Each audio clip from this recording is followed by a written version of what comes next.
You are now tuned into the sounds of Big Nate Sports Talk. It's on all the time, anytime.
Tuned in to Big Nate Sports Talk, the show that is on all the time, anytime.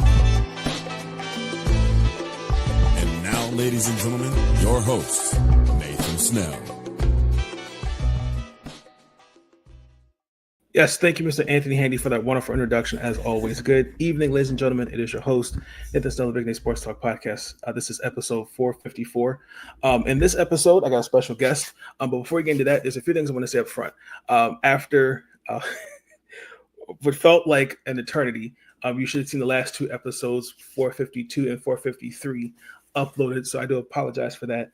The Baltimore Ravens, I have to talk about them at some point, so that will happen this weekend.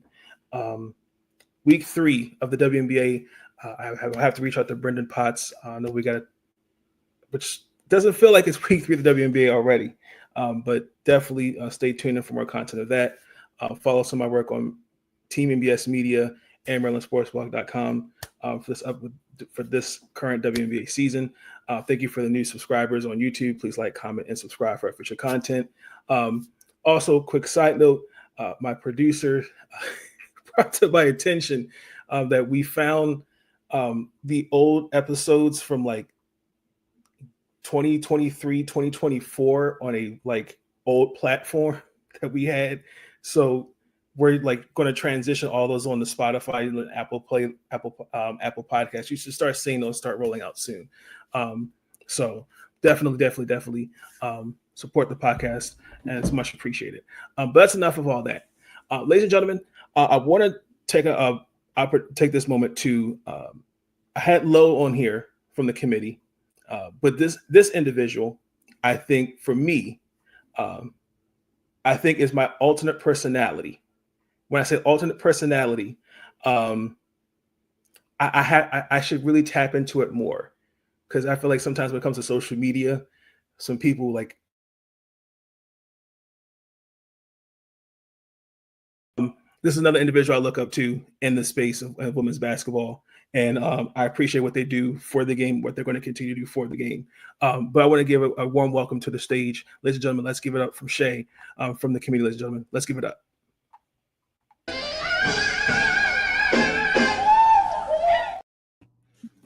Nah, that's a great interview. Appreciate it, Nate. That's a great introduction. I appreciate it. Thank you. Rolled out the red carpet. I appreciate it. How you doing? I'm good. How about yourself? Can't complain. You know, it's almost summertime. It's been like summertime here last 2 days, and then it's going to go right back to spring. Man. We had four straight days of rain, and then turn right back into like, hey, summer's here early. So I heard you saying you're gonna talk Ravens soon. Man, yeah. I'm nervous about the season coming up. Well, I know today they signed Rashard Bateman. And they definitely there's some people that definitely owe that man an apology, because he definitely deserved his bag. Especially that man, yep. Michelle come off the foot injury, which I think he was rushed back from too soon.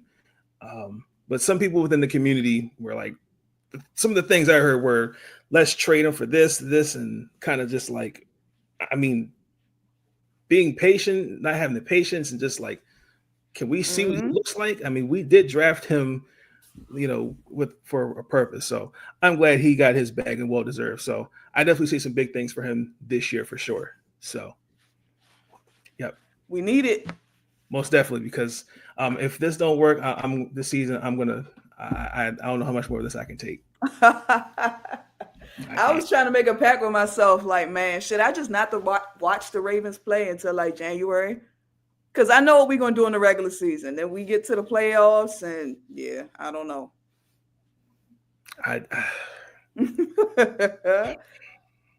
But, ladies and gentlemen, Shae is from the committee. Shae is also from DMV, PG County's finest, PG County legend. Shae, just tell the audience a little bit about yourself. Yeah, as Nathan said, from PG County, grew up there, played basketball all my life. Went to McNamara. A lot of people probably heard about Bishop McNamara. We've had put a lot of D1 athletes out there, especially now.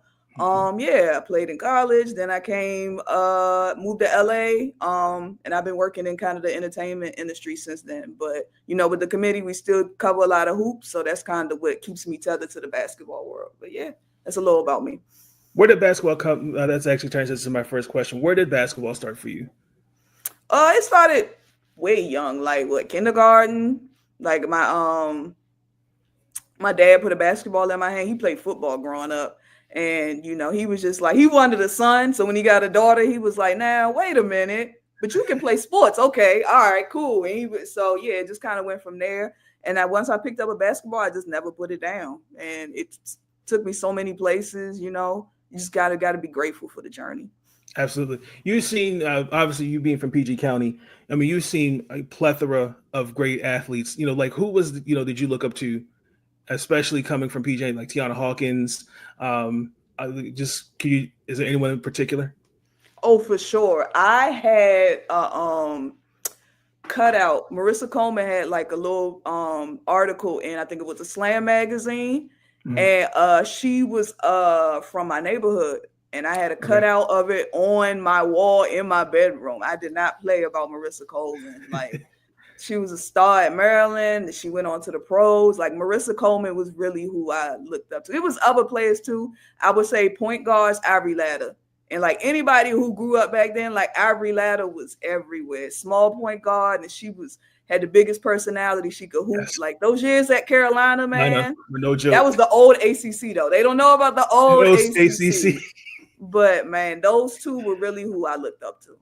I love it. And then, you in high school, like I know you said you went to Bishop McNamara. Like, who was when you were in the gym, who was that one individual that you was like, no, I'm letting everyone know when this is all said and done, when the game's over, I'm letting people know I'm the better player in the gym?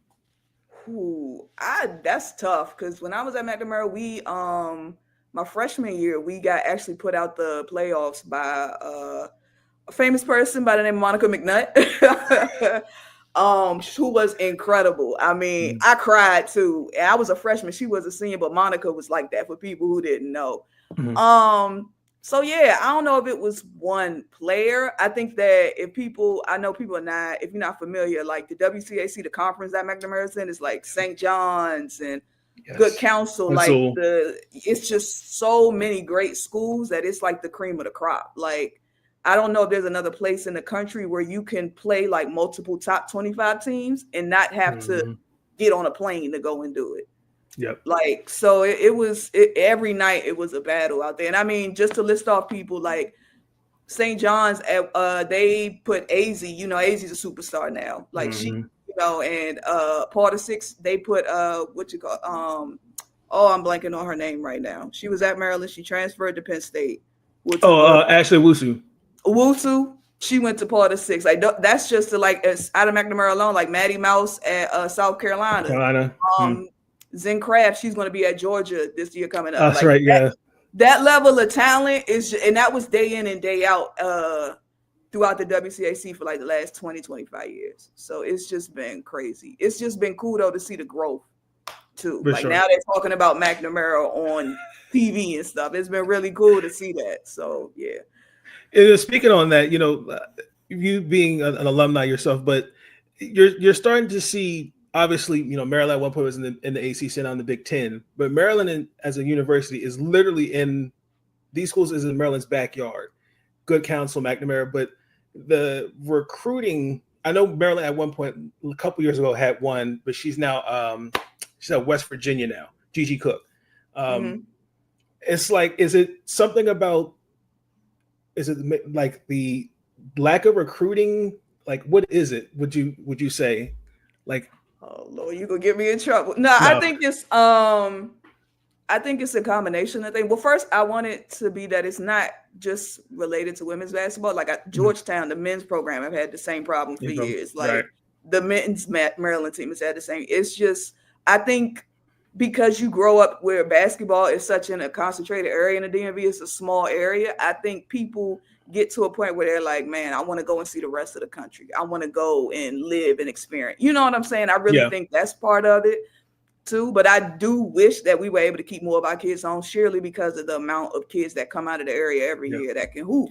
And they're going to the SEC and the Big Ten. And it's like, man, we need to keep some of those kids home. But I think we also got to do a better job of bridging the gap with the community, that too. And being like, hey, come to Maryland. You don't need to go anywhere else. Come to Maryland. Come to Georgetown, come George Mason, George Washington. Howard. We got Howard. Exactly. Howard State. You can even go to Hampton, like it's enough schools up here, but I think they got to do a better job of bridging that gap recruiting wise in terms of the big schools. I think Howard does a pretty good job of doing that. Yeah.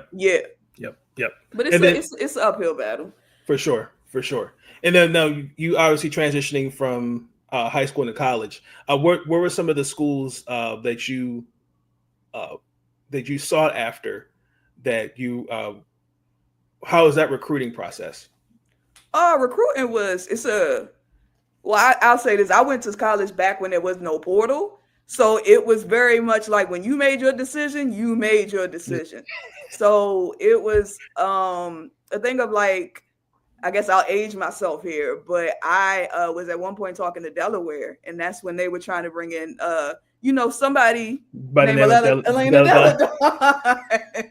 And essentially, when they were recruiting, they was just like, look, we trying to get her here. Oh, we wanted somebody to really get her the ball. I was like, that sounds cool, but like, I don't know if I could live in Delaware.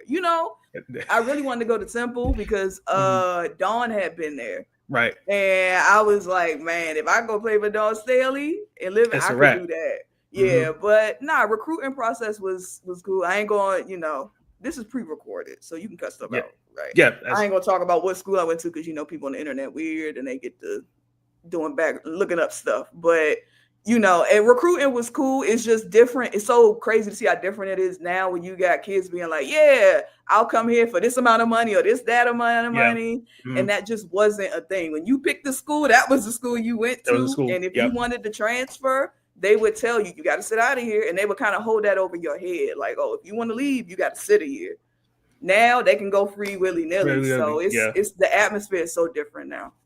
Yeah, no, it just for the record, you're this is a safe space. You're not going to get we're going to make sure you're not going to get exonerated because I'm a big pro. I'm all for whatever decision you make, especially when you come to recruiting. That's fine. The transfer portal, I hate it. I feel like you transfer one time, that's cool, but like this, I'm not going to say the player's name, but this is their third school, and it essentially was a package deal. I'm gonna leave it at that. Okay, and package deal. I forgot what school it is, and I know it's a Texas school. Oh. So. Yeah, but I mean, you hear a lot of that though now, especially with all the portal rumors. Where people are like, "Well, I'm only going if she's going," and then and it's like, man, this is not the Miami Heat. Like, we are not doing the LeBron, D Wade, Chris Bosh deal in college. Come on now. Yeah, no. And then I'm transitioning here to the WNBA. Like, where did that love start for you? Same with picking up a basketball. Like I remember my dad took me to they had All-Star Weekend in DC when I was young, the WNBA one. And I remember going there and like taking pictures and having a great time, and it just kind of grew from there. And I mean, I remember when we were very little, they let us play at halftime of the Mystics game. And like we running down there dribbling, jersey too big, throwing the ball off the backboard. But it was cool because think about how like amazing it was to go and play on the same court Shamika Holtzclaw was on. Like, yep. It was just so cool. And like I remember when I was in high school at McNamara, Elena Beard came to our school. She signed, I still have those autographed shoes at my parents' house. She signed autographs, like, you know, but those are the little things that make a big impact in the community. And the Mystics, when I was growing up, they were very good at being like, hey, we coming out to the community. We want to make sure that y'all know that we exist. Come to games, come hang out. Yep. I feel like that group, especially like with the Wizards, I know at one point like Chris Webber and all them, like I feel like that group bunch with the Mystics, like that was a fun bunch. Like once we got like maybe like mid 2000s, it's like, damn, like what happened? Yeah.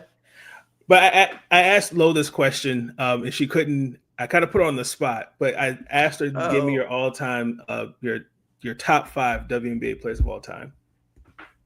Top 5 all time. Ooh, all right, we're gonna go. I'm going Swoops. Okay. This is in no order, but this is my top 5 though. I'm gonna go Swoops. I think you gotta go Candace. Whoo, this was tough. Swoops came. I'm going Catch because I feel like Catch is very underrated.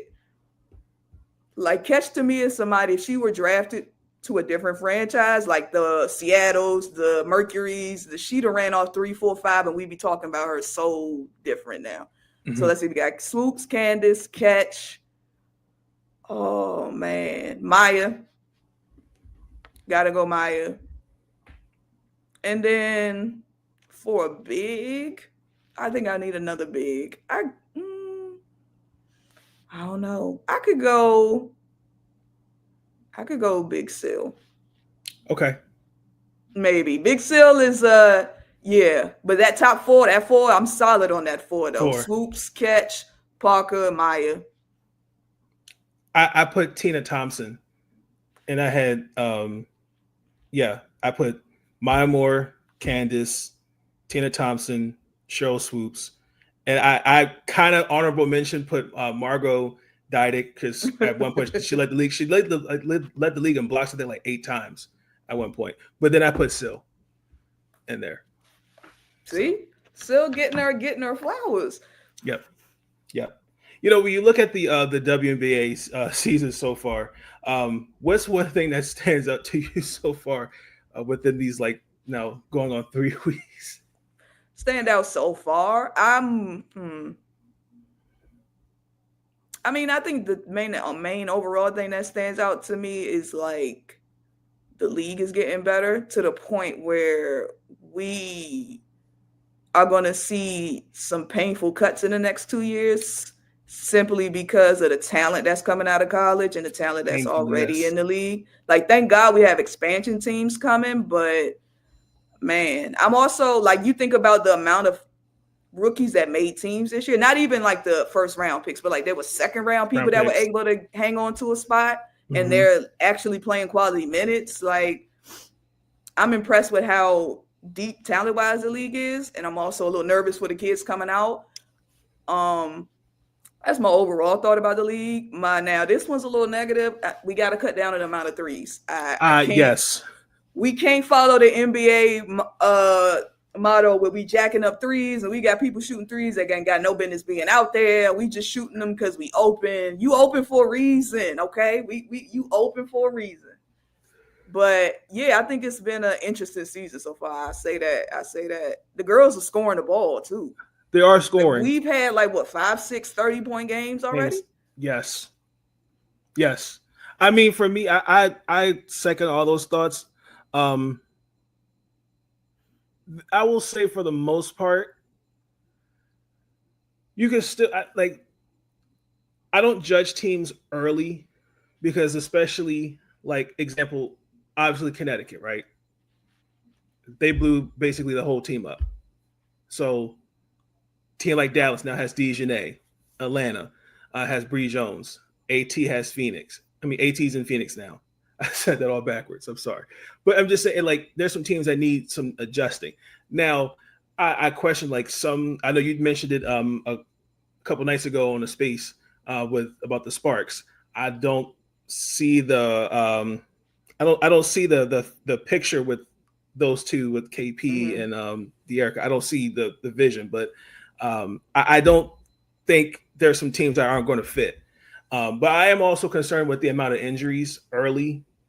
I get it, like from unrivaled athletes unlimited, and then college, and then there's literally like little to no break, and then this year is also too that we had the Euro basketball.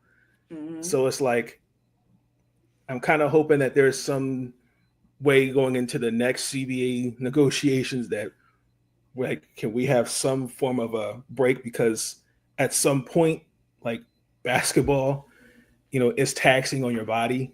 And yeah, so no, I think that's a great point. I mean, there were a lot of people that got hurt in Unrivaled, and then it kind of is like lingered into the WNBA season. So same way athletes, like there was what Jordan Horton tore her ACL in AU.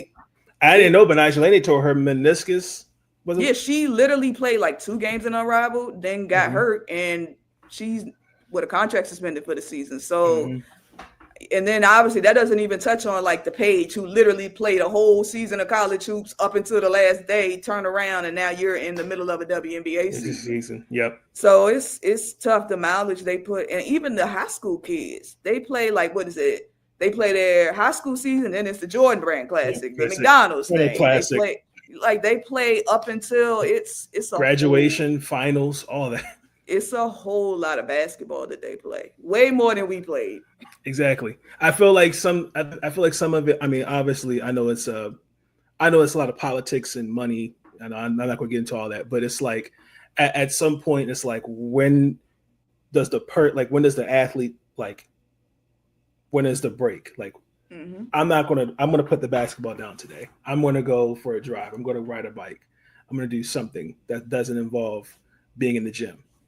Yeah. And I feel bad too, because part of them is like, hey, I only have a finite amount of time that I can maximize my basketball years before I can't play. So I gotta, if it's not WNBA season, I'm either overseas or I'm in Unrivaled, or I'm doing something where I'm playing so that I'm getting this money. Because once I hit 32, 33, 34, there's no guarantee that I'm still going to be able to go out there and play on a nightly basis. So it's tough. Yeah, for sure. Before we transition to the Mystics, I also want to talk about the Terps. But before you go into those topics, I wanted to get your thoughts.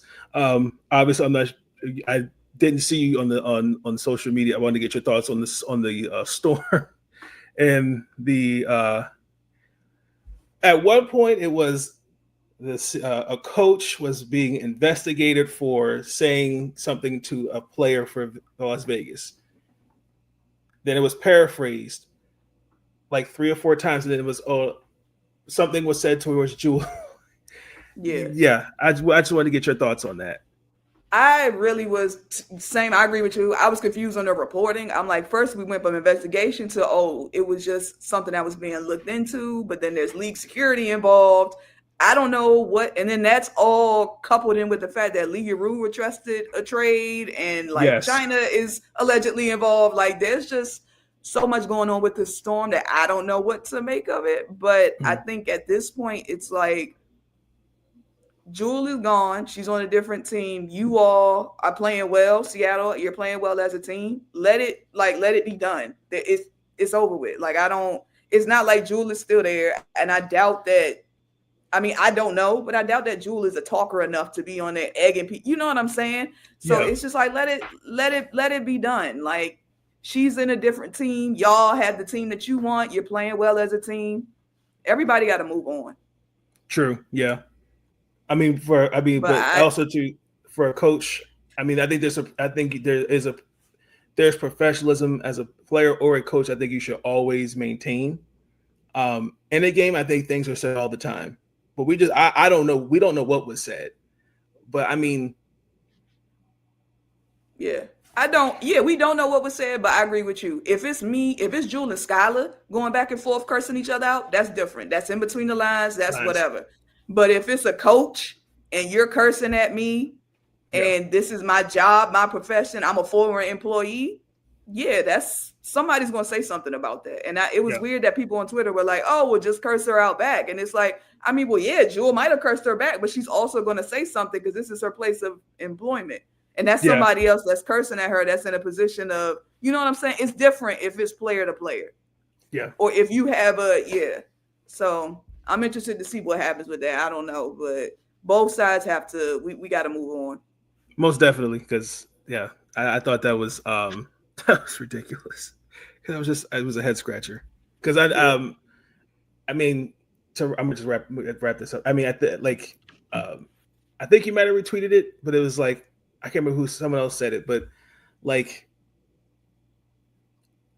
at the end of the day, like the hypocrisy, with the Aces a couple years ago with the Erica situation, we don't really have Las Vegas' side of what happened with that situation. So it's kind of like, how do we kind of take Seattle side and saying, well, Jewel should toughen up and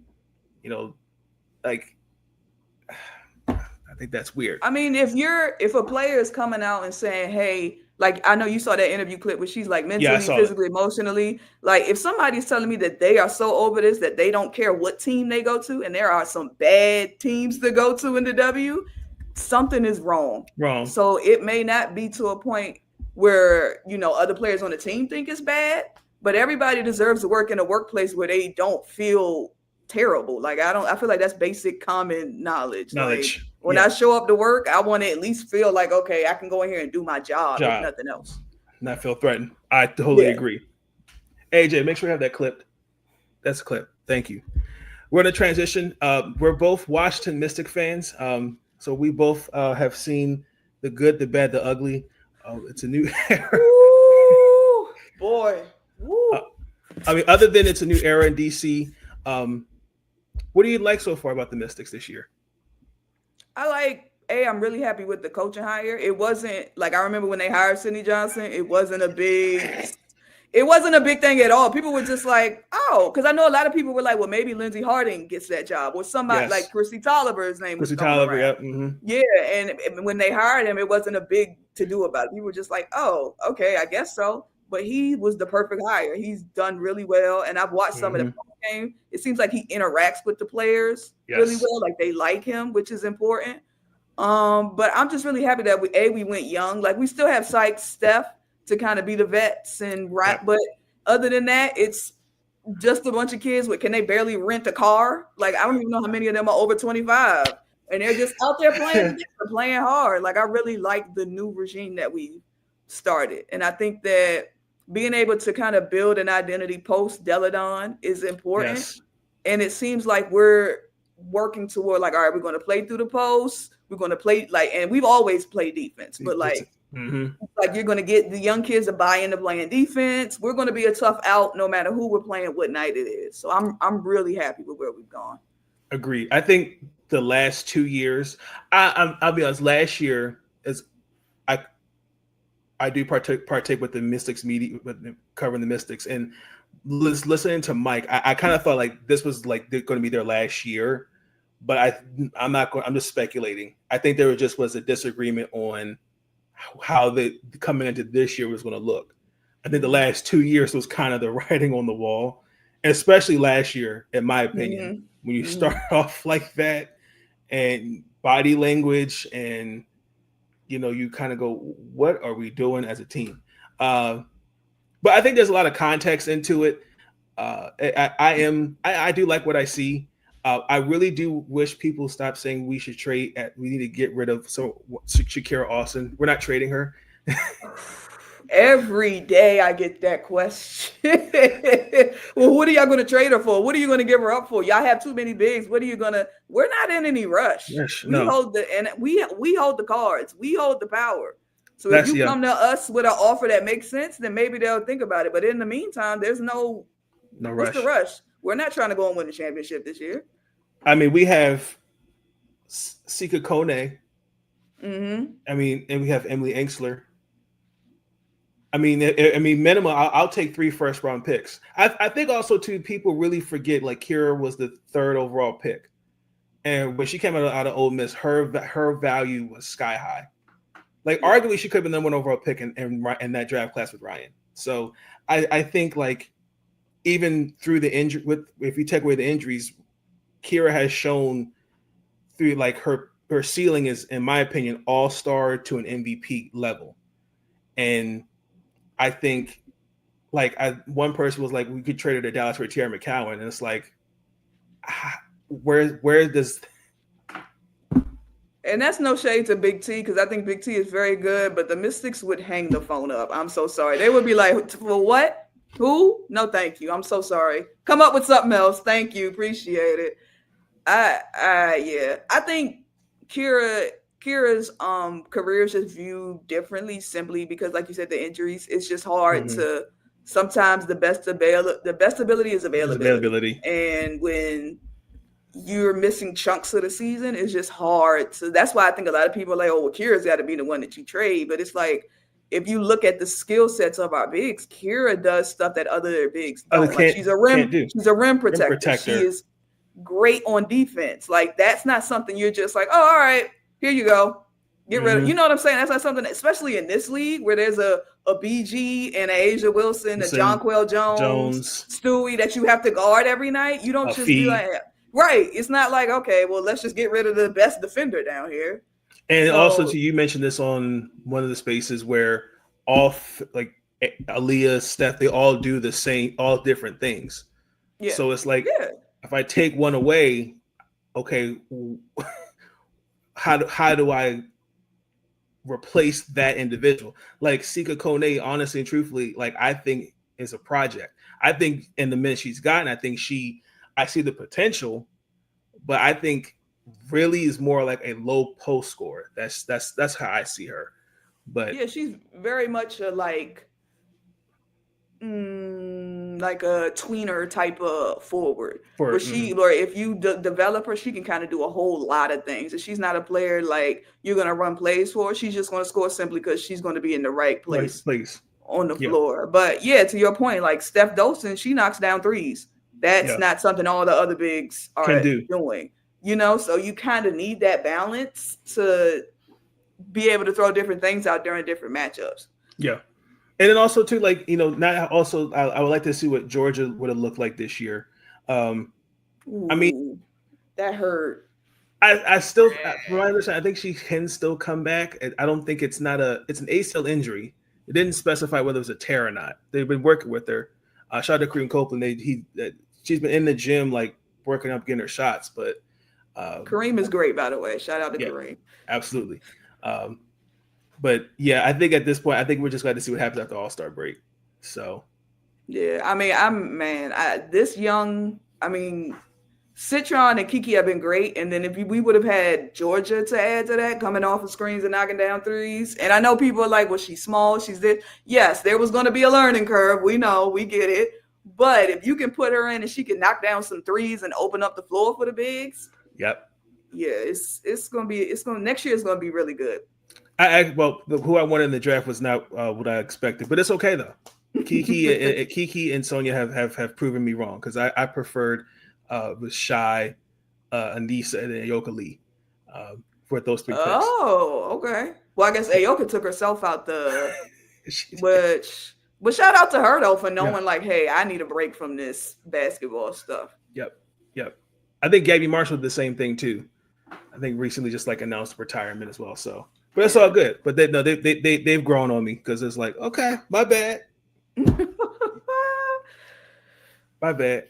But I mean, Deladon, I know is a part of Monumental. She announced her retirement, which I felt like was quiet, but it was kind of like it was kind of like we knew it was coming. So like when you look back on Elena Della, what's your favorite memory of her? I mean, key memory was that title run. That'll be, man, like when she went down with that back injury, I remember talking to my mother about it. I was like, oh my gosh, we got all of this way and we gonna lose because Deladon can't play. And I'm gonna give her credit because I know a lot of people, she caught a lot of flack over her career for how many games she missed and the injuries and all of that. She fought through. Now, was she running down the court stiff as an ironing board? Absolutely. But she fought through and got us a championship. And I mean, I think she's still, I know she was definitely the first 50-40-90 player in the WNBA. Like, and I know that we have a lot of prototypes and people that'll come after her that'll be similar, but I don't think there'll just ever be another Deladon. That height, that size, that's going to score the ball like that. And I mean, even at 70-80%, she's still better than what most of the league. Yeah. So I'm glad that she was able to do that in DC and come here and win and be able to retire on. I wish the retirement came in a different way without the whole, well, I'm just not going to play if y'all won't trade me and all of that stuff. Yeah. But I am very glad that she is a part of the organization still. Like, I think that is important. Obviously, she should get her jersey retired when the time comes and all of that. Like, that's a no-brainer. Nobody should ever wear 11 again. But she's had a great career. And I mean, for what she did at Delaware, what she did at a Mystics jersey, like a lot of people not wrote her off, but they were critical of her after the UConn thing. And she did it her own way. She wanted to go and be like, hey, I want to be close to my family and play basketball. And she did both. And she won and made history. It's the first ballot Hall of Famer. So I'm proud of her. Without a shadow of a doubt. I think a lot of people also, too, respectfully, I feel like we don't talk about the 2018 season because we got there with Deladon, Taylor Hill, and Bria Hart. And that if they don't get hurt, in my personal opinion, I think we beat them. Man, that's a tough one only for me because it's like I feel like in the W, you got to kind of get there, take your lumps, and then you get back, and then you get over the hump. Yeah. It's kind of like you don't get there and win it and then be like, all right, we did it, moving on. You got to kind of take your lumps. But I mean, man, there were some seasons where I was like, oh, if we could just, like that year where I think we played Seattle and Deladon was cooking that first game. And then it just, she couldn't replicate it. Okay, nope. And it was like, it's almost time. She can't get, And it's, that was when we got swept. And I feel bad for her because I know she was kind of like, dang, like I know that I can still do it. I just can't do it every other night. Yeah, no. Like if she had a week in between games, she'd be straight. And even the 1 year, this was the year before she decided to take the year off. She was like, I feel 100%. I never felt, and then literally a week before All-Star break, we're playing in Atlanta. And I think she stepped on Cheyenne, I think it was Cheyenne Parker Tice's foot. And it's like, man. Back to square. Yeah, back to square one. Yeah, so. But most definitely first ballot Hall of Famer. It just, I think, like you said, I wish it would have been on better terms, for sure. Yeah. But I am glad that whatever happened with the organization, they've been able to say, hey, come work with us, come help us. So I'm excited to see her be a part of the organization and help the team out. Yeah, for sure. Also, I know you're very an avid fan of Maryland women's basketball. I know you've also been very critical but fair of Maryland. What do you like so far? What you've seen from the Lady Terrapins? I mean, I got to give Coach Freeze her credit. She got Alucci, and Alucci said, I'm in the portal, and Coach Freeze said, don't worry about it. We'll get you on campus tomorrow. And got her to sign on the dotted line. She also got Garzone from Indiana. Yep. Yeah, I think Coach Freeze, I think even this past year, I think she did a really good job of picking, Tibiasu was like a dark horse and came in and was hooping. She really did a good job of putting together a team. And I mean that for some reason, Maryland always has to go through South Carolina in order to get to a Final Four. But if we get 1 year we don't have to, That like, man, It's a wrap. Coach is I'd give her in terms of X and O's, that's a top 5 coach in the country. Like, you're not going to out coach her. You're not going to out coach her. You may have. I mean, she proved it when they beat Alabama. Yeah, I mean that game was for 4 years long, but I mean Sarah Ashley Barker turned into Diana Taurasi. I'm like, what game are we? That game took at least about 2 years off. Yeah, but I think Coach Reese has done a really, really good job of just like understanding what the criticisms were, because I know she hears the noise and being like, all right, I need to get in this portal and get me some players that not going to just contribute, but they're going to stay and they're going to be a part of building this team. And I think she's really been able to do that. So I'm excited. Like, I mean, I think Alucci is going to be a really, really good player. Like, really. She was, I mean, even when she was with Duke, like she was coming off the bench and was their leading scorer in like the ACC tournament. So I really am excited for Maryland hoops. Bree McDaniel is going to be back. Issy Mamadou, don't sleep on her coming out of Gulf Coast. Yep, it's. I think Coach Freeze has done a really, really good job of like building a team. Yeah, the only thing I'm a little disappointed with. I don't like how Gracie Merkel. I don't know what happened with the whole thing to kind of like withdraw. So and then Allie's now at Florida. So Florida State. So, but I think you win some, you lose some. You know. I think that you look around, you look in the portal era, and it's like the fact that you can even keep most of the kids is a win in this, because you're not gonna make everybody happy. Everybody wants the money. Like it's a dangerous game out there. That is true.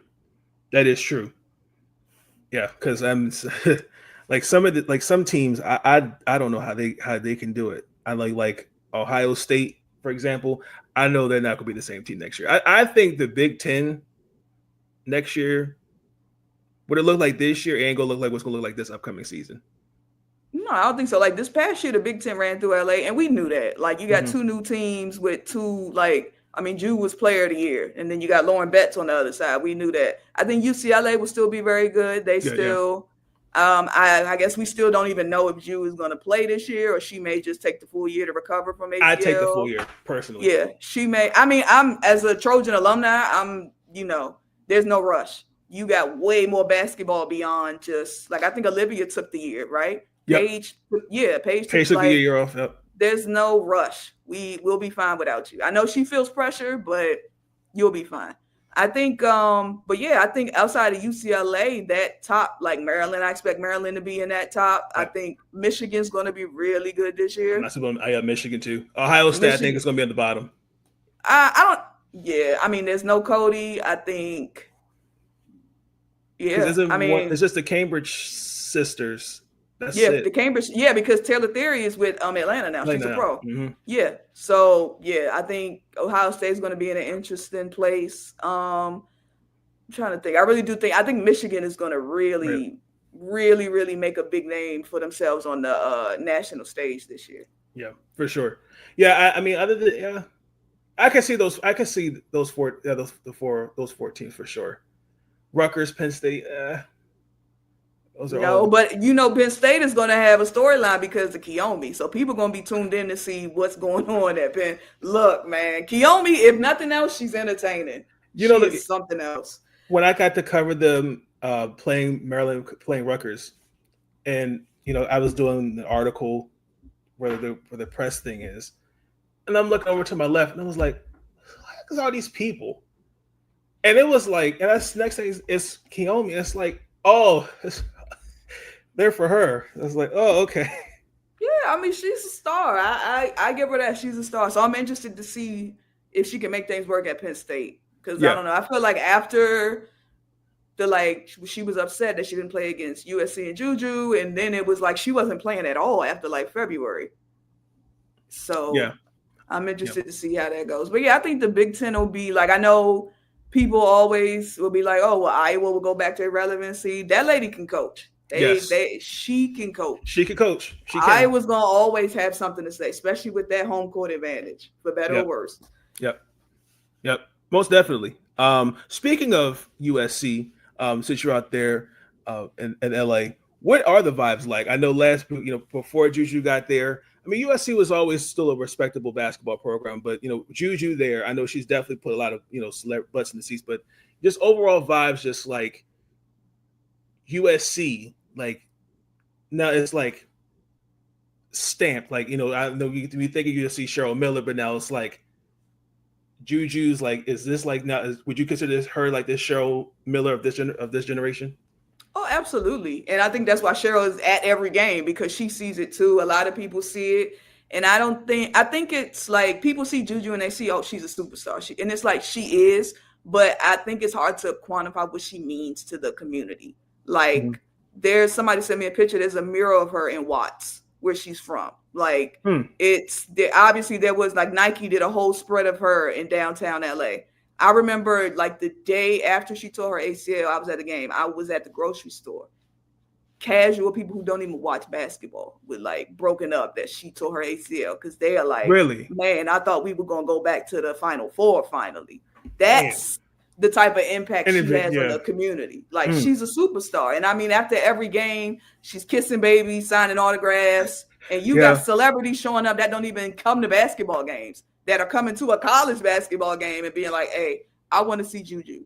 Like it's like, I think when at the game where she tore her ACL, I think it was Clarissa Shields, the boxing champion was there. Yeah, I was like, wait, man, what is happening? So I think Juju has definitely put USC back on the map. She's a superstar, no doubt. But I think that one thing that Coach G has tried to do, especially she'll have to do it a lot this year, is without her, is build that identity so that it's not just, okay, Juju, and once she's gone, then it's just like, all right, USC goes back to whatever it was before. Right. Like, no, Kennedy showed, once Juju went down, Kennedy Smith showed that she's a star. We got Jazzy Davidson coming in. She's the number one recruit in this current class. So I think once you get those people in and you kind of build more of a, like, Juju's the start, but once you get more of the stars in, then people will be like, oh, okay, is USC a program and not just, oh, Juju's a superstar. And then like she's gone, like, okay, well. Right, back to, I think back to the regular program. Right, so I think that's the challenge that Coach G is going to have, is trying to make it so that it's sustainable. Same with how Maryland, it was like, okay, well, Marissa and Christy and Crystal Langhorne, we got all these stars here. Okay, now they won a title. All right, they've gone. Now what? And it's like, no, we still cranking out pros. And we still, there's an AT and a Bree Jones and all of these people coming. So, Yep. And then I know when they were here, I mean, it was packed at Xfinity. And that was also during a time with the wildfires, and you could kind of see that kind of mentally, emotionally impacted them. But Coach G, I mean, I think is a good coach. I think you guys got a great program. I think you guys are going to do some special things. And I think, again, Juju would be fine. I could think she'd take the year off. I still think she's going to be the number one overall pick in her draft class, in my personal opinion. Then that's a no-brainer. If someone puts her at number 2, I think they're smoking something. They need to be drug tested ASAP. Because next year, we all know it's going to be Lauren, obviously. But I don't know. You think AZ? I think AZ could be in that conversation for one, depending on what the team needs. Yeah, true. Good point. Well, then, at the moment, if we had to do a draft lottery right now, it's Connecticut. And, Chicago, Connecticut. Or Dallas. Like, if it's Chicago, well, no, because Chicago gave up they would get the Connecticut Sun pick. But I mean, like, if Dallas got that pick, I would have a hard time thinking that they would not pick AZ, especially with Paige there, right? Right. But you do need a pure point guard. Well, you have Paige, you need a shooter. You need a pure shooter. And AZ can shoot. Yeah, I can see that. It'll be interesting to see but also the one thing that we've learned, so many things change between now and when the draft actually happens. Yep. Stock goes up, stock goes down. Like, kids say that they aren't coming in the draft. Well, I guess Betts and AZ are out of eligibility, though, so they have to. Yes, they have to declare. Yeah, they have to declare. I think there are a couple. I think even going into next year's draft, 27, I think that still have like a COVID year, a red shirt, and even it's kind of weird. But yeah, I agree with you. That Hannah Juju, if Ju decides to come out, because I think that one thing Ju is going to consider, she wants to win and she wants to win a championship. She knows what the expectation is. So I wonder if they don't get there, if she is like, hey, the WNBA is not going anywhere. I still got another year, we'll see. But man, that draft, that Juju, Hannah, Madison Booker, that's going to feed families. That Lay, Michaela Wood, that draft is going to be crazy. I can't wait. That draft class is going to feed families. I think that similar. I'm not going to say it's similar to Leah's draft class, but no, that's a generational draft class for sure. Yeah, and it's going to be deep too. Like even those are just the top people. You don't even get to like the Camille Pierres out of Vanderbilt, who's going to be good. Like man, that's going to be a really good class. I can't wait. I have one more for you. The committee. How did you get involved with them? I can't even. That was a long time. I just remember. I woke up one day and I was in a group message and it was all of us in there just talking basketball, and we just kind of grew from there. And it's been really cool to see how we've evolved in terms of basketball coverage, along with how the league has changed and Twitter has changed. Because I mean, you've been on Twitter. You a Twitter OG like the rest of us. Like I remember 2-3 years ago, we would be on there just talking, having a good time and all of that. And now it's just come to so much different. It's changed so much. But no, I think the committee, we just tried to, be topical, keep it. We talk about hoops, but we also bring in culture to kind of cover all of the things that we want to hear, and not just what the ESPN or the whatever narratives are going to be. It's let's cover the game throughout the year, whether it's college, whether it's, AU, whether it's the W, the pros, and just talk about what we feel and what we see. And, so that's kind of how we've approached it. I asked Lo this. I have a follow. If you were stranded on a desert island, 3 members of the committee you would have with you. Oh, Yana for sure. Yana is the brains. Give me Yana, because Yana gonna figure out a way to get us off of that island. Okay. Jazz, she's not an outspoken one, but she does a lot of our social and our organization stuff. Very smart. Who off the island? Not B Terrell, because he gonna be late for whatever plane comes to finally rescue us. B gonna be late, so we gonna have to keep B at the crib. Let's see. Give me Lo. You know why? Because Lo gonna have a connection with somebody. Lo gonna have a connection with somebody that's gonna be like, oh, she riding by up right now. She can come pick us up. We gonna be like, oh, okay, bet. Let's just get in. All right. Lo know this person. We good. Oh my goodness. It's ironically, actually, when I asked Lo the same question, she mentioned you, Yana, and she's Dolores, I think. Dolores, yeah. That's Dolores too, though, because Dolores gonna be like, oh, I got this connection. We gonna get on there now. I don't know what we're gonna have to do to get on the boat, but we gonna get on the boat. Oh my goodness. Sorry, I'm looking at my notes here. I'm all over the place. I apologize. For you, especially when it comes to social media, but also too when it comes to the W and the issues, especially when it comes to Black women, or just more of just social issues, like outspoken, but just making sure that you're finding your voice. What's some advice you can give to individuals like myself, but others that are trying to find a voice in whether it's sports, but just in general, when they're coming into a space wanting to learn and educate themselves? Yeah, I think the key thing to finding your voice is being true to who you are and what matters to you. And I think a lot of people don't realize when they start that people can kind of tell if you're into something or if you're not, whether you know it or not, So being able to talk to and speak about stuff that you care about, I think really plays into what your voice is. Like, I think, Nathan, you do a good job of being like, hey, I'm coming on here. We talking Mystics, we talking Ravens, we talking Terps, and being able to say, hey, I'm knowledgeable about this. Like, I know that if, I remember when Bree got hurt and you were like, oh yeah, this is the information I have. This is what I know. This is what, and being able to be like, yeah, Nate, if it's anything related to them, Nathan's got it. You know what I'm saying? I think that's being able to, of course, but it's being able to just be knowledgeable and know that you're passionate about it and you care about it. So if it's video games, if it's, music, if it's Love Island, like whatever you're very passionate about, just speak to it and enjoy it and take it on as a hobby. I think the other thing we try to do too much too, especially since COVID, people try to turn everything that they enjoy into like a monetized. Like, I need to get paid to do this. I want to get paid to do this. And it's like some stuff you just got to enjoy doing. And when you enjoy doing it, then maybe a sponsorship will come. Maybe notoriety will come. But if you enjoy it, people will see it and they will gravitate to you simply because they're like, oh, she loves talking about Madden. She loves talking about college football. You know, so I think that's a big part of finding your voice, is being true to you. I love it. I love it. And then I always ask this. I always ask when I have somebody on the podcast, especially when I interview, what is your why? Oh, this is, Lord have mercy. What is my why? For me, my why is just like, I think basketball has grown a lot.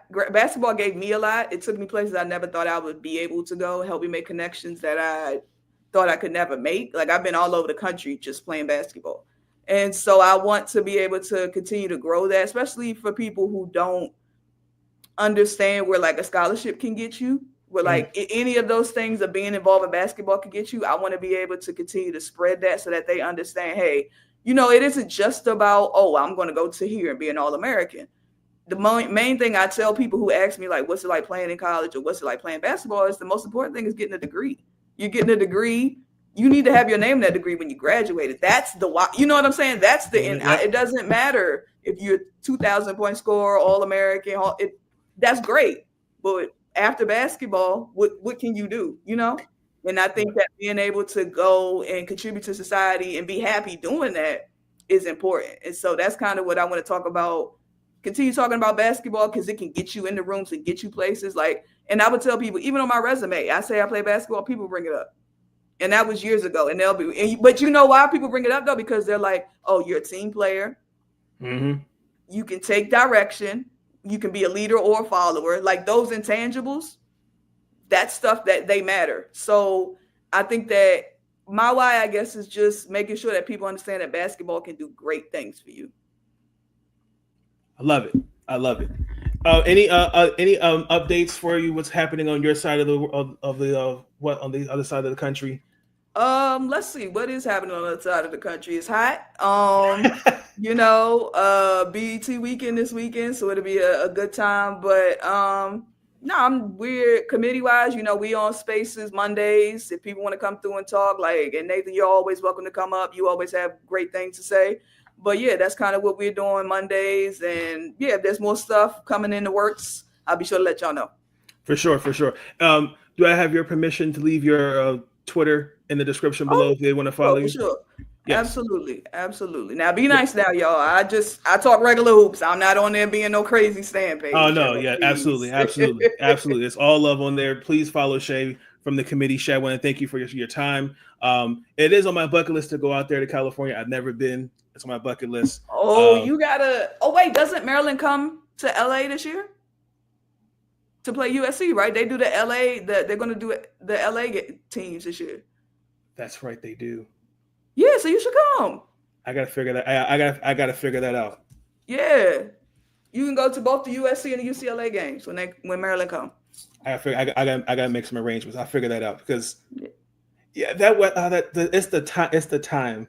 Yeah, because it's like right in the dead of winter, and because they went. So they played Oregon and Washington, and that time was weird. So yeah. I forgot all about that. They do go. But no, if you could come, you should make it a trip. Yeah, because I know there's some restaurants out there I want to try. In and out, especially. It's on my bucket list.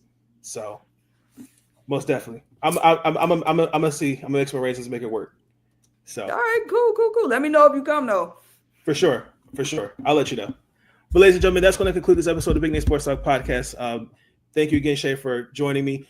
Please comment, and subscribe for our future content. Be sure to look out for the Ravens draft analysis, and then for the Week 3 WNBA rankings for the WNBA, and then for some other future content, we'll be soon. So again, enjoy the rest of your evening. Friday's almost here. Please like, comment, and subscribe for our future content, and we'll talk soon. Peace. Stay up. Thank you for tuning in to Big Nate Sports Talk. If you enjoyed that episode, be sure to like, subscribe, and share Big Nate Sports Talk. It's on all the time, anytime. And I wanna thank you. All I wanna do is say thank you.